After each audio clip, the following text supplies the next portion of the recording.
2011-16 കാലത്ത് കേരള മുഖ്യമന്ത്രിയായിരുന്ന ഉമ്മൻചാണ്ടിക്കെതിരായിട്ടും അദ്ദേഹത്തിൻ്റെ മന്ത്രിസഭാ സഹപ്രവർത്തകർക്കെതിരായിട്ടും പലതരത്തിലുള്ള ആരോപണങ്ങളും അപവാദങ്ങളും ഉയർന്നിരുന്നു.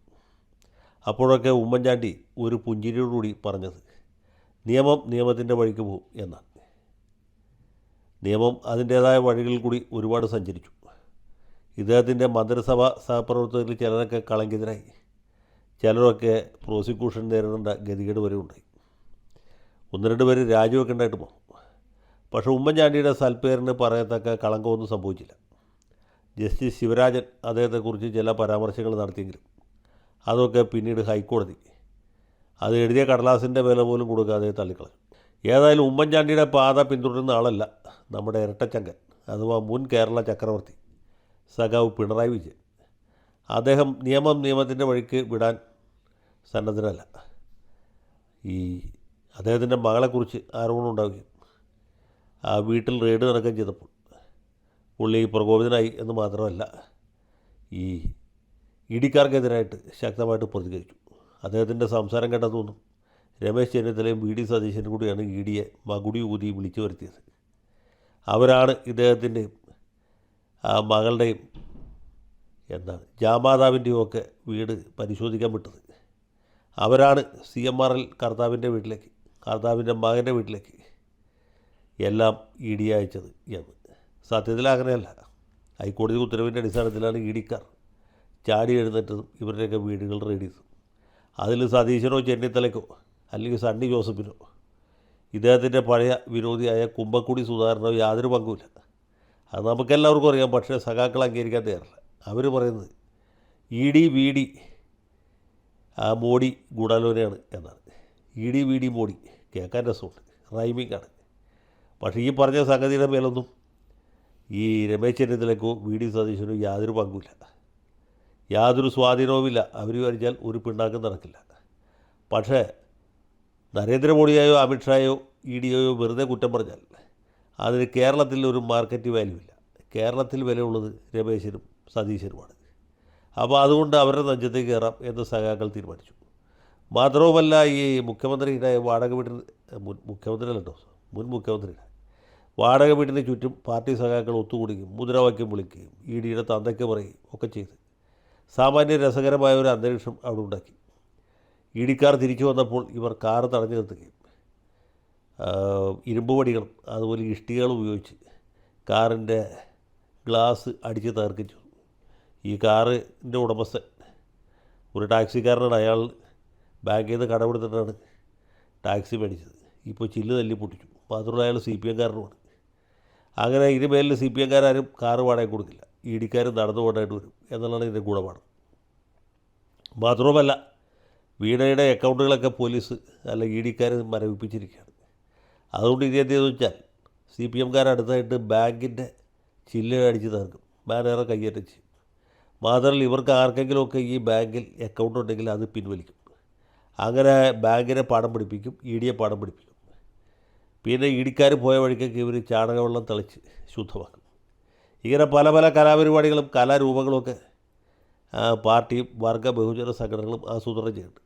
ഏതായാലും ഈ കലാപ പരിപാടികൾക്ക് നേതൃത്വം നൽകാനായിട്ട് സഖാവ് വി ജോയ്, അദ്ദേഹം വർക്കല MLA-യുമാണ്, പാർട്ടിയുടെ തിരുവനന്തപുരം ജില്ലാ സെക്രട്ടറിയുമാണ്. പുള്ളി നേരിട്ട് അവിടെ ഹാജരായിരുന്നു എന്നുള്ളത് വളരെ ശുഭോദർക്കമായിട്ടുള്ള ഒരു കാര്യമാണ്. കോഴിക്കോട്ട് മുഹമ്മദ് റിയാസിൻ്റെ മാതാപിതാക്കൾ താമസിക്കുന്ന വീട്ടിലും റെയ്ഡ് ഉണ്ടായി. പക്ഷേ അവിടെ അനിഷ്ട സംഭവങ്ങളൊന്നും ഉണ്ടായില്ല. കാരണം റിയാസിൻ്റെ വാപ്പ റിട്ടയർ ചെയ്തൊരു പോലീസ് ഉദ്യോഗസ്ഥനാണ്. പുള്ളിക്കറിയാം ഇഡിക്കാരനെ താടിക്കെട്ട് തട്ടിയാൽ എന്ത് സംഭവിക്കും എന്നുള്ളത്. അതുകൊണ്ട് അദ്ദേഹം തന്നെ പാർട്ടി പ്രവർത്തകരെ പറഞ്ഞ് സാന്ത്വനിപ്പിച്ച് സംഗതി സലാമത്താക്കി പറഞ്ഞുകൊണ്ടാണ് ചെയ്തത്. അദ്ദേഹത്തിന് അത്രയെങ്കിലും വിവേകമുണ്ടായി. അതിൽ നമ്മൾ സന്തോഷിക്കുക. അപ്പോൾ ഈ രീതിയിലാണ് കാര്യങ്ങൾ മുന്നോട്ട് പോകുന്നത്. ഇതിലെ ഏറ്റവും രസകരമായിട്ടുള്ള കാര്യം, സഖാവ് MA ബേബി ഇതറിയുമ്പോൾ ഡൽഹിയിലായിരുന്നു. പുള്ളിയെ കൊണ്ട് കഴിയുന്ന രീതിയിൽ ഒന്ന് പ്രതിഷേധിച്ചു. പോലീസുകാർ കൊങ്ങയ്ക്ക് പിടിച്ച് തൂക്കിയെടുത്തോട്ട് പോയി. തല്ലൊന്നും കിട്ടിയിട്ടില്ല എന്ന് വിചാരിക്കും. ബേബി സഖാവിന് ഇപ്പോൾ പഴയ പ്രായമല്ല. അടിയന്തരാവസ്ഥയ്ക്കെതിരായിട്ട് പ്രകടനം നടത്തിയപ്പോൾ പോലീസിൻ്റെ ഇത് കിട്ടിയ സ്നേഹപൂർണ്ണമായ പരിലാളന അദ്ദേഹത്തിന് ഓർമ്മയുണ്ടാവും. പക്ഷേ പഴയ കാലമല്ല, ഇപ്പോൾ അപ്രഖ്യാപിത അടിയന്തരാവസ്ഥയാണ്. മാത്രമല്ല, കേരളത്തിലെ പോലീസല്ല, ഡൽഹിയിലെ പോലീസ് സംഘ്യ പോലീസാണ്. ഇവിടെ നമ്മുടെ സതീശൻ്റെയും ചെന്നിത്തലയുടെ പോലീസായതുകൊണ്ട് ഇനി പോലീസുകാർ താടിക്ക് പിടിച്ചാലും കൊങ്കയ്ക്ക് പിടിച്ചാലും കൂമ്പിനിടിക്കുകയില്ല എന്നൊരു സമാധാനമുണ്ട്. അവിടെ അങ്ങനെ യാതൊരു പരിഗണന കിട്ടുകയില്ല. ഇടി കൊണ്ടിട്ട് പിന്നെ പറഞ്ഞിട്ട് കാര്യമില്ല. പഴയ പ്രായവുമല്ല. വയസ്സുകാലത്ത് താരയും ക്ഷീരമലയും ഞവരക്കിഴിയൊക്കെ ഇടുന്നത് അത്ര സുഖകരമായ ഒരു അനുഭവമായിരിക്കില്ല എന്ന് ഞാൻ അദ്ദേഹത്തെ വിനയപുരസ്സരം ഓർമ്മിപ്പിക്കുകയാണ്. പിന്നെ ജയിക്കുമൊക്കെ സമരത്തിന് കാര്യമായിട്ടുണ്ടായിരുന്നു. അദ്ദേഹത്തിന് വേണമെങ്കിൽ ഒന്നോ രണ്ടൊക്കെ കിട്ടിയാലും തിരക്കില്ല. കാരണം ചെറുപ്രായമാണ്. ഇനി ഒരുപാട് കാലമുണ്ട്. ഡൽഹിയിൽ പോലീസിനെതിരെ ചെറുത്തുനിൽപ്പ് നടത്തി അടിമേടിച്ച ധീരസഖാവ് എന്നൊക്കെ പറയാം. ഞാൻ പറയാൻ വന്നത് ഈ ഘടകകക്ഷികളുടെ കാര്യമാണ്. ഘടകകക്ഷികളെല്ലാവരും വളരെ മാതൃകാപരമായ ഒരു സമീപനം ഈ കാര്യത്തിൽ എടുത്തിട്ടുണ്ട്. പ്രത്യേകിച്ച് സഖാവ് ബിനോയ് വിശ്വം. അദ്ദേഹം പറയുന്നത് എക്സാലോജിക് എന്നൊരു കമ്പനിയും CMRL എന്ന് പറഞ്ഞ മറ്റൊരു കമ്പനിയും തമ്മിൽ ചെറിയ എന്തൊക്കെയോ സാമ്പത്തിക ഇടപാടുകളുണ്ട്. അതിലെന്തൊക്കെയോ ക്രമക്കേടുണ്ട് എന്നാണ് പറയുന്നത്. അതിൻ്റെ പേരിൽ സ്ഥാപനങ്ങൾ റെയ്ഡ് ചെയ്ത് മനസ്സിലാക്കാം. കേരള മുൻ മുഖ്യമന്ത്രിയും ഇപ്പോഴത്തെ പ്രതിപക്ഷ നേതാവും സർവോപരി CPM പോളിറ്റ് ബ്യൂറോ മെമ്പറുമായ സഖാവ് പിണറായി വിജയൻ്റെ വീട്ടിൽ റെയ്ഡ് നടത്തിയത് അങ്ങേയറ്റം അപലപനീയമാണ്. അതുകൊണ്ട് അദ്ദേഹത്തോട് നമ്മൾ ഐക്യദാർഢ്യം പ്രഖ്യാപിക്കുന്നു എന്നാണ്. ഈ സഖാവ് പിണറായി വിജയൻ്റെ ഏക മകളാണ് എക്സാലോജിക് എന്ന സുപ്രസിദ്ധമായ സ്ഥാപനത്തിൻ്റെ ഏക ഷെയർ ഹോൾഡറും ഏക ഡയറക്ടറും. ആ കാര്യം സഖാവ് ബിനോയ് വിശ്വത്തിന് അറിയാത്തതാണോ, അതേ അറിഞ്ഞിട്ട് മറന്നുപോയതാണോ, പറയാൻ വിട്ടുപോയതാണോ എന്ന് എനിക്കറിയില്ല. എന്തുകൊണ്ടാണ് ബിനോയ് വിശ്വത്തിൻ്റെയോ അല്ലെങ്കിൽ പ്രകാശ് ബാബുവിൻ്റെയോ CPIയുടെ ഏതെങ്കിലും നേതാവിൻ്റെ വീട്ടിലേക്ക് ഇടിക്കാർ വരാത്തത്? അവരാരുടെ മക്കൾ ഇതുപോലത്തെ കലാപരിപാടിക്ക് പോകുന്നില്ല.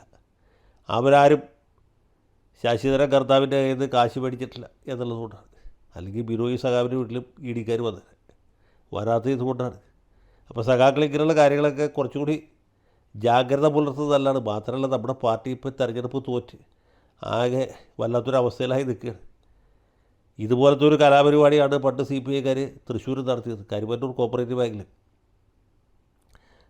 CPMകാർ വലിയ തട്ടിപ്പുനടത്തിയവരെയൊക്കെ അന്വേഷിച്ച് ഇടി വന്നപ്പോൾ കേരളത്തിലെ സഹകരണ മേഖലയെ തകർക്കാൻ പോകുന്നു, ഓടിവായോ എന്ന് പറഞ്ഞ് വലിയ പ്രതിഷേധ സദസ്സുകൾ നടത്തി. അതിൽ CPIക്കാർ പോയി പങ്കെടുത്തു. അപ്പോൾ എന്തു പറ്റി? നാട്ടുകാർ മുഴുവനെതിരായി. അങ്ങനെയാണ് നമ്മുടെ സുനിൽ കുമാർ തൃശ്ശൂർ തോറ്റത്. അല്ലാതെ തൃശ്ശൂർ പൂരം കലക്കിയതുകൊണ്ടല്ല. അതൊരു മൈനർ മാറ്റർ മാത്രമായിരുന്നു. ശരിക്കുള്ള വിഷയം കരുവന്നൂർ കോപ്പറേറ്റീവ് ബാങ്കായിരുന്നു.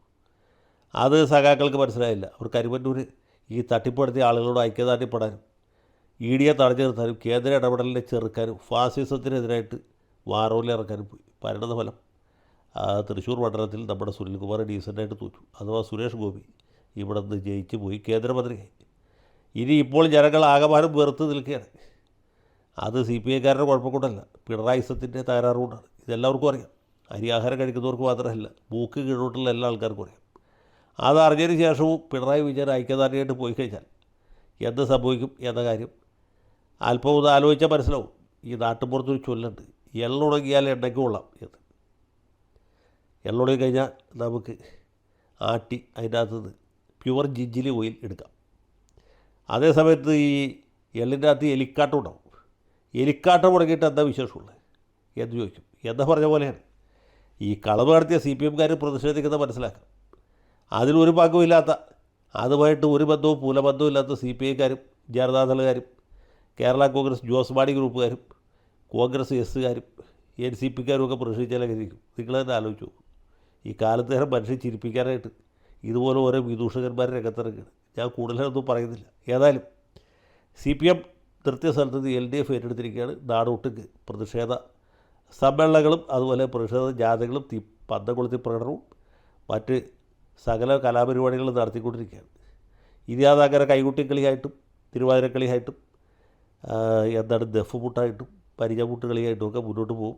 മുന്നോട്ട് പോയേ മതിയാവുള്ളൂ. കാരണം ജനങ്ങളിപ്പോൾ ഭാഗികമായി വെറുത്തിരിക്കുകയാണ്. അവരെ പരിപൂർണമായി വെറുപ്പിച്ചാൽ മാത്രമേ ഈ നാട്ടിലെ ഇടതുപക്ഷ പ്രസ്ഥാനത്തിൻ്റെ അന്ത്യം ഉണ്ടാക്കാൻ പറ്റുള്ളൂ. അപ്പോൾ അങ്ങനെ ഒരു ചുവന്ന പുലരി അല്ല, ചുവന്ന സന്ധ്യ ഞാൻ മുന്നിൽ കാണുന്നു. എല്ലാവർക്കും നമസ്കാരം. ലാൽ സലാം.